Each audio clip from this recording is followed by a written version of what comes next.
Il est vraiment étonnant de voir comment, dans la parole de Dieu, nous trouvons toutes les réponses à toutes nos questions existentielles. Combien la parole nous donne des clés pour vivre. Et c'est vraiment une chose extraordinaire, un trésor dans lequel nous pouvons puiser, quelles que soient les situations dans lesquelles nous nous trouvons. Et parfois c'est vraiment étonnant parce que nous vivons notre vie comme une fatalité.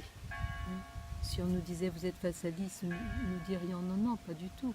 Mais en réalité, nous vivons la vie comme une fatalité. Or, Dieu nous la présente comme un choix. Nous devons choisir. Et dans le Deutéronome, il dit, voici je mets devant toi le chemin de la vie et le chemin de la mort, le chemin de la bénédiction et le chemin de la malédiction. Choisis la vie, choisis la bénédiction pour que toi et tes enfants, tu puisses vivre sur cette terre que je t'ai donnée. Et c'est assez étonnant parce que c'est pas, nous vivons plutôt les choses comme une fatalité dans notre vie et nous ne prenons pas conscience qu'il nous faut choisir, et il nous faut choisir le regard aussi que nous portons sur la réalité. Il nous faut choisir les paroles que nous prononçons pour rendre compte de cette réalité. Donc, il nous faut choisir cette attitude intérieure qui va délibérément décider de choisir le bien, de choisir la vie, de choisir le bonheur. Et c'est vrai que la parole, Dieu a créé le monde en 10 paroles, et par sa parole, il donne la vie, et nous-mêmes, nous portons en nous des paroles, à la fois des paroles de vie, mais aussi des paroles de mort qui se sont inscrites. En fait, dans cette très belle méditation, poème, si on peut dire, sur la Genèse, quand est décrit le rôle du serpent, voilà, Dieu a dit à Adam, voilà, tu peux manger de tous les arbres du jardin, mais cependant, l'arbre de la connaissance du bien et du mal, tu n'en mangeras pas, car sinon tu mourras. C'est le prix de la liberté. Pour qu'il y ait liberté, il faut qu'il y ait la possibilité du choix, la possibilité du non. Et Dieu n'a pas voulu faire de nous des automates qui l'aiment automatiquement. Il a voulu faire de nous des êtres libres qui ont la possibilité aussi de dire non. Et voilà que le serpent arrive et dit alors, Dieu a dit, vous ne pouvez pas manger de tous les arbres du jardin. C'est-à-dire que le serpent va simplement introduire une toute petite nuance. D'une part, il change le ton et il va introduire vous ne pouvez pas, le ne pas. Il introduit la négation.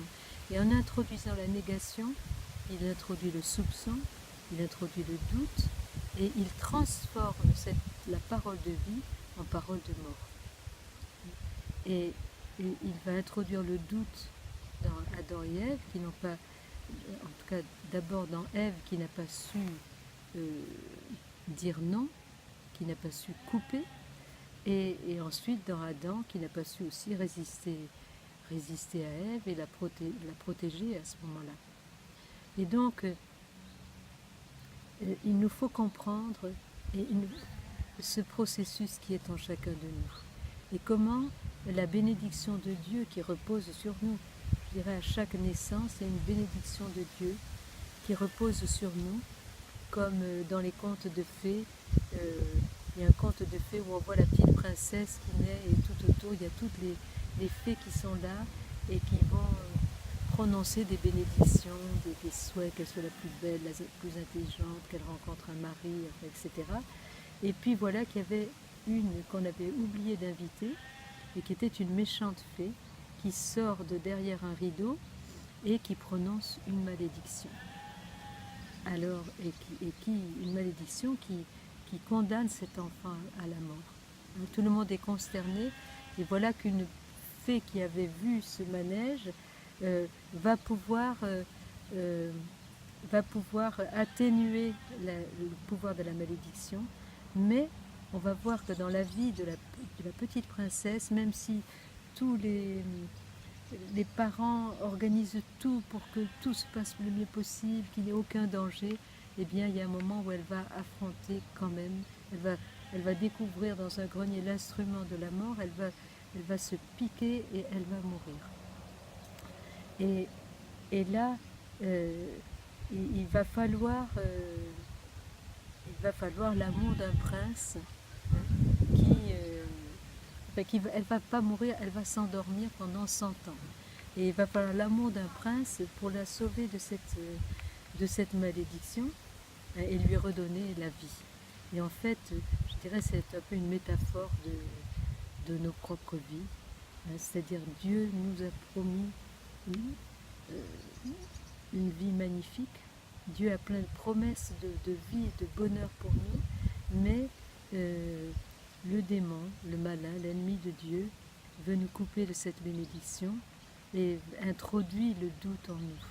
Et il va falloir, c'est à travers, je dirais, l'acceptation, enfin l'accueil de ce qui nous est donné de vivre, et en invitant Dieu dans toute la réalité de notre vie, que nous allons pouvoir triompher de la malédiction.